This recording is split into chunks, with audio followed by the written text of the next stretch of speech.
इस वीडियो में मैं आपसे बात करने वाली हूँ फ्रेंड्स कि सितंबर का महीना स्टार्ट हो गया है, इसके बावजूद भी आपके एडेनियम में कलियाँ नहीं बन रही हैं, फूल नहीं आ रहे हैं, या फिर आपका पौधा इस तरह से हेल्दी ग्रोथ नहीं कर पा रहा है।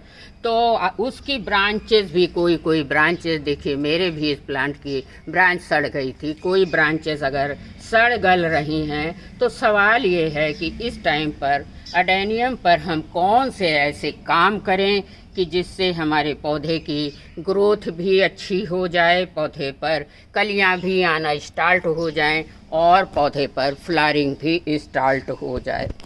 तो चलिए वीडियो शुरू करते हैं। फ्रेंड्स, आप देख रहे हैं my YouTube channel Lakhnavi gardener. मेरे चैनल पर आप सभी का बहुत बहुत हार्दिक स्वागत है। देखिए फ्रेंड्स, ये मेरा कटिंग से ग्रो प्लांट है। इसकी कॉडेस को देखकर आपको पता चल जाएगा कि ये कटिंग से लगा पौधा है। 14-15 दिन पहले मैंने इस पौधे पर ये कुछ खाद का मिक्सचर दिया हुआ था, जिससे इससे पहले मेरे प्लांट पर ना तो कोई कली थी और ना ही कोई फ्लावर थे। तो साथियों, प्लांट की ग्रोथ अच्छी नहीं हो रही है या फूल नहीं आ रहा है, तो मैंने इस प्लांट पर कुछ वर्क किया था जो आपके बीच में मैंने शेयर भी किया था, जिसका वीडियो आपके बीच में मैं लेकर आई थी, जिसका रिज़ल्ट आपके सामने है। पौधे पर अच्छे से कलियां आना स्टार्ट हो गई हैं। देखिए चारों तरफ कलियां आना स्टार्ट हो गई हैं और फ्लावर भी आने लगे हैं। तो अगर आपके प्लांट पर कलियां नहीं बन रही हैं, अभी मैं आपको 2 तरह से बताऊंगी। खाद भी देना, इस तरह से कौन सी खाद देना है, और आपको अपने पौधे पर कौन से काम करने हैं जिससे इस तरह की फ्लावरिंग आ सके, कलियां बन सकें, फूल आ सकें। इसमें भी साथियों रेड कलर के फ्लावर्स आते हैं। इसी का ये मदर प्लांट है। देखिए, इसी से कटिंग लेके मैंने ये लगाई थी।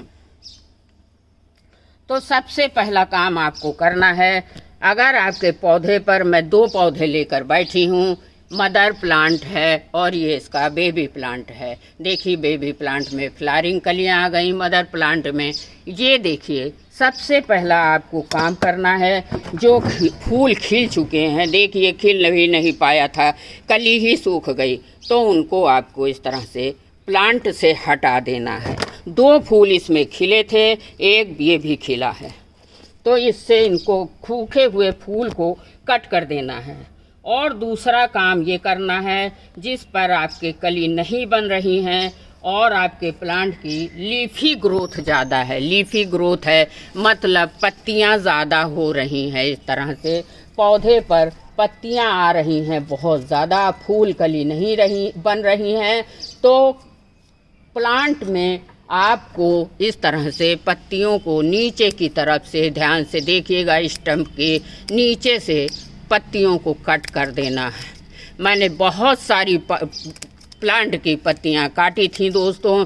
जिन प्लांटों पर काटी थी उनमें फ्लावरिंग और कलियां स्टार्ट हो गई हैं, और जिन पर नहीं काटी थी उनमें फूल कलियां भी बनना शुरू नहीं हुई हैं। बहुत ज़्यादा पत्तियां हो गई हैं, तो इस तरह से आप काट दीजिए। इस पौधे को आप देख सकते हो, यहाँ से पत्तियाँ लदी हुई थी एकदम, बहुत ज़्यादा मात्रा में पत्तियाँ हो गई थी, इसीलिए इस पर कलियाँ फूल नहीं आ रहे थे। ज्यों मैंने इनकी पत्तियों को काटा दोस्तों, 2 पौधे मैं लेकर आई हूँ, दोनों कटिंग से लगे हैं। इनकी भी पत्तियाँ मैंने काट दी थी, ऊपर की 4-6 पत्ती छोड़कर सारी पत्तियाँ काट दी थी। तो आप देख सकते हो, जैसे पत्तियों को काटा, इसमें कलियाँ बनना स्टार्ट हो गई और फ्लावरिंग तो आपके सामने है। लाइव दिखा रही हूँ, कोई अलग से मैं फूल नहीं लगाती हूँ दोस्तों। देखिए, तो जैसे आप पत्तियों को काट देंगे वैसे ही इस पर फूल कलियाँ बनना शुरू हो जाएंगी। इस तरह से देखिए, इस प्लांट की मैंने कम से कम 60% पत्तियां काट दी थी। ये पौधा बहुत बड़ा है, पौधे की पत्तियां काटते काटते साथियों वीडियो लंबा हो जाएगा। प्रोसेस मैं आपको बता देती हूँ। इस तरह से आप भी अपने पौधे की 60% 50% पत्तियां ज़रूर काट दें। अब ये होगा कि रिमूव करने के, पत्तियों के रिमूव करने के दो फायदे होते हैं, और इनको प्लांट की मिट्टी से आप हटा दीजिए। ज़्यादा पत्तियां काटेंगे तो फौरन 10 दिन के अंदर फूल आना शुरू हो जाएंगे। पत्तियों को रिमूव करने के दो फायदे होते हैं साथियों। एक तो इन पर धूप बहुत अच्छे से लगती है, दूसरा फायदा ये होता है कि प्लांट जो काम भोजन पहुंचाने का पत्तियों को करता था, पत्तियां हट जाएंगी तो अपनी सारी एनर्जी कलियों को बनाने में, फूल को खिलाने में लगा देगा। अपना फोकस कलियों और फूल को बनाने में लगाएगा। तो आप इस तरह से पौधे से ज़्यादा पत्तियां हटा दीजिए। अब इससे ये होगा, जब पत्तियां हट जाएंगी साथियों, तो पौधे की मिट्टी पर धूप अच्छे से लगेगी। पौधे की मिट्टी पर सनलाइट अच्छी नहीं पड़ पाती है अगर हमारी पौधों की पत्तियों की संख्या ज़्यादा हो जाती है। तो इस तरह से आप पत्तियां कम कर देंगे तो मिट्टी पर धूप भी लगेगी, क्योंकि आपको पता ही होगा एडेनियम ऐसा पौधा है जिसे सारे दिन की धूप पसंद है। सारे दिन की धूप वाली जगह पर रखेंगे तो पौधे में जितनी अच्छी धूप लगेगी उतनी अच्छी इसकी ग्रोथ भी होगी और नई नई कलियां आपके पौधे पर बनने लगेंगी।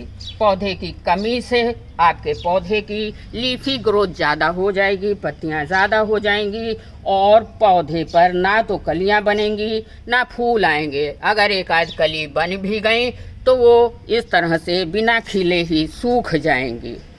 तो आपको पौधे की इस तरह से पत्तियों को कम कर देना है। दोस्तों, एडेनियम प्लांट में फ्लावरिंग बहुत इम्पॉर्टेंट होता है। देखिए, मैंने कम से कम 15-20% पत्तियां हटा दी हैं और इस पौधे पर अभी 10 दिन के बाद मैं अपडेट दिखाऊंगी कि मेरे पौधे पर कलियां और फूल आने लगे हैं। देखिए अभी कोई भी इस पौधे पर जैसे मैंने पत्तियों को हटाया, कलियां 10 दिन के अंदर आने लगीं। अब स्टम्प पर पत्तियां भरी हुई हैं तो ये सारी पत्तियां आप अगर यहाँ से हटा दीजिए। आप हर प्लांट को चेक करिए कि कहीं से आपकी ब्रांच पर रॉट तो नहीं हो रहा है, फंगस तो नहीं लग रहा है। अभी 10 दिन पहले मेरी इस ब्रांच 3-4 ब्रांचों में देखिए फंगस लगा था, रॉट होने लगा था। मैंने कट करके फंजीसाइड लगा दिया और धूप में रख दिया सूखने के लिए। तो आपकी अगर कोई भी ब्रांच सड़ी गली दिखे दोस्तों इस तरह से, तो उनको फ़ौरन कट कर दीजिए और फंजीसाइड लगा दीजिए, नहीं तो मोमबत्ती जलाकर उससे सील पैक कर दीजिए। अभी भी बारिश हमारे लखनऊ में आ ही जाती है, रोज़ 1 आध घंटे की बारिश आ जाती है। तो इस समय में अभी भी आपको किसी तरह की कटाई छटाई नहीं करनी है। आपके पौधे पर ये सब काम तभी करना है जब धूप निकली हो। बात करते हैं गुड़ाई की, तो पौधे के लिए गुड़ाई बहुत मायने रखती है दोस्तों। जब हम आवश्यक बहुत ज़्यादा गुड़ाई करते हैं तो इनकी जड़ों में ऑक्सीजन पहुंचता है। पौधे की मिट्टी अगर बहुत गीली है तो वो सूखी भी हो जाती है और गुड़ाई करने से इस तरह से पौधे की मिट्टी मुलायम और भुरभुरी बनी रहती है। लेकिन जब आप एडेनियम में गुड़ाई करें तो बहुत सावधानी से करें। गमले के किनारे किनारे करना है, कोडेस से दूर पर करना है। देखिए, मैंने ऐसे गुड़ाई की है कि कोडेस पर कोई कट नहीं लगा दिया है। आप देख सकते हैं मेरी मिट्टी साथियों कितनी भुरभुरी है। इस तरह से आप इसी प्रोसेस से आप गुड़ाई करिए। एडेनियम ऐसा पौधा है, मिट्टी में रुका हुआ पानी इसको बिल्कुल भी पसंद नहीं है। जब भी आप पानी डालें, मिट्टी सूखी हो, गीली मिट्टी में आप अगर बार बार पानी दोगे तो पौधे में फंगस लग सकता है, एडेनियम खराब हो सकता है, इवन आपका पौधा मर भी सकता है। तो खाद के तौर पर देखिए मैंने क्या लिया है। सबसे पहले इन कटी हुई पत्तियों को मैं हटा देती हूँ। तो सबसे पहले साथियों मैंने लिया है नीम की खली। देखिए ये है नीम की खली। इनको आप छोटा छोटा कर लीजिए। जिस पौधे पर कली नहीं बन रही हैं ये खाद एटलीस्ट आपके एडेनियम के ज़रूर से ज़रूर डालिए। नीम की खली ये साथियों आपको लेना है 1 चम्मच। इस as a fertilizer as a insecticide है, दोनों तरह से पौधे में वर्क करता है। थोड़ा सा फंजीसाइड भी मीम खली में मैंने मिला लिया है। ये देखिए छोटे छोटे पीस करके मिला दीजिए। अब लेना है आपको साथियों दूसरी चीज़ है bone meal. Bone meal phosphorus rich fertiliser रहता है। इससे आपका कोडेक्स इतना ज़्यादा मैच्योर हो जाएगा, बड़ा हो जाएगा। इसको आपको लेना है 2 चम्मच। देखिए इस तरह से आप 2 चम्मच नीम की खली में बोन मिला लीजिए। ये स्लो रिलीजिंग फर्टिलाइज़र होता है, धीरे धीरे गलता है, मट्टी में गलता है और पौधे की इम्यूनिटी पावर को बढ़ाता है, स्ट्रांग करता है। इसके अलावा साथियों अगर आपके पौधे में फूल नहीं आ रहे हैं तो ये है देखिए सूखे केले के छिलके। इनको आप में धूप में अच्छे से सुखा लीजिए और इस तरह से पाउडर बना लीजिए सुखाकर। और पोटेशियम इसमें बहुत मात्रा में होता है केले के छिलकों में साथियों। पोटेशियम के अलावा बहुत सारे माइक्रोन्यूट्रिएंट, बहुत सारे पोषक तत्व इसमें पाए जाते हैं। तो कोई भी फूलों वाला पौधा है उसमें भी आप डाल सकते हैं। अगर उसमें फूल नहीं आ रहे हैं इसका बहुत अच्छा रिज़ल्ट देखने मिलता है। 1-1.5 चम्मच ये सूखे पाउडर केले के छिलके का भी मिला लीजिए दोस्तों। ध्यान रहे जब भी हल्का सा फंजीसाइड ज़रूर मिलाइएगा क्योंकि अभी बारिश आ ही रही है। अब आपको देना कैसे है, आप ध्यान रखिए जब मिट्टी में हल्का सा मॉइस्चर हो, हल्का हल्का मॉइस्चर है मेरी मिट्टी में, तभी आपको खाद देना है। बहुत गीली मिट्टी में आपको खाद नहीं देना है। अब देनी कैसे है, देखिए इस तरह से आप किनारे किनारे गड्ढा बना लीजिए और 3-4 जगह इस तरह से डालकर उसी मिट्टी से ढक दीजिए। ये देखिए